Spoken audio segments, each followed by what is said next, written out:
BBC News, hello, I'm Gareth Barlow.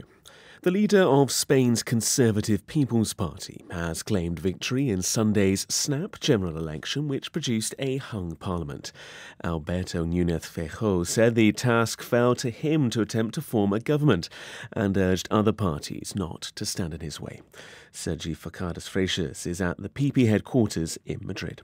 The Conservative leader, Alberto Núñez Feijóo, has said that as the largest party, he should be the new PM, but it's actually unlikely that he will be able to form a government. On the other hand, Prime Minister Pedro Sánchez has also claimed victory for the whole of the left, not necessarily for his Socialist Party that came second in this election.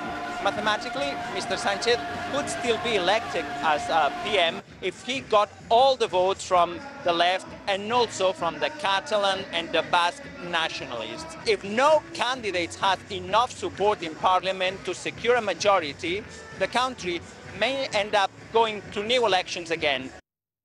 Efforts to reach a compromise over controversial judicial reforms continued into the night in Israel, ahead of Monday's expected parliamentary vote on the bill. The President, Isaac Herzog, held an emergency meeting with the Prime Minister, Benjamin Netanyahu, at the hospital where he's recovering from a pacemaker operation. Tens of thousands of people took part in last-ditch protests against the legislation, which will extend Parliament's control over the judiciary. This woman was among them. We're very afraid the first bill is going to pass, and that's the first stone that can make the whole democratic wall collapse. That's the first stone that will actually revoke the independence of the Supreme Court. When the Supreme Court don't have the tools to be independent, Israel won't be a true democracy anymore. Corfu has become the latest Greek island to issue evacuation orders as the country grapples with devastating wildfires. Boats have been dispatched to take people to safety. On the island of Rhodes, 19,000 people have been forced from their homes and accommodation. Many were foreign tourists whose hotels have been engulfed by flames. Asnei Mashiri spoke to the Red Cross volunteers there.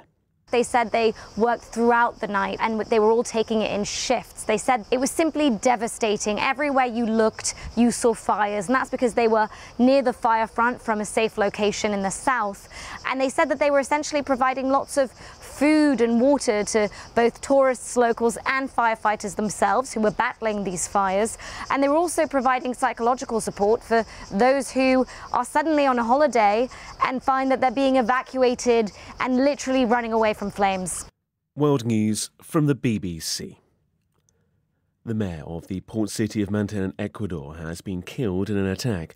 Augustin Intrigo was inspecting construction work when he was shot.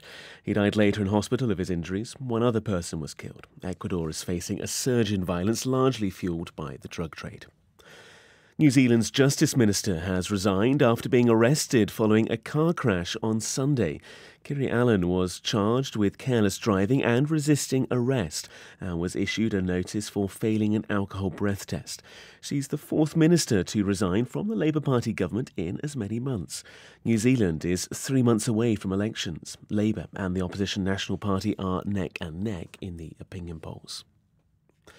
The Serbian tennis star Novak Djokovic has withdrawn from next month's Canadian Open in Toronto due to fatigue. The announcement by the tournament's organisers came a week after the 36-year-old lost a gruelling 5-set Wimbledon final to Spain's Carlos Alcaraz. In a statement, Djokovic, who's won the Toronto event 4 times now, said he hoped to be back next year.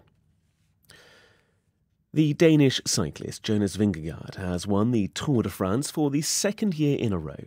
He ended the 3-week race with a margin of 7 minutes 29 seconds over his closest rival, the Slovenian Tadej Pogačar.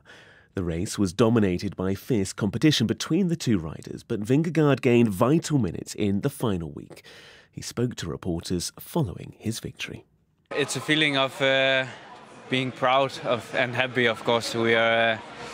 We're winning it for the second time now, and it's really amazing. And today, with all the spectators, all the Danish people here was really amazing. And yeah, I have to say thanks to not only my team and my family, but also to the whole of Denmark. Plenty more details at bbc.com/sport.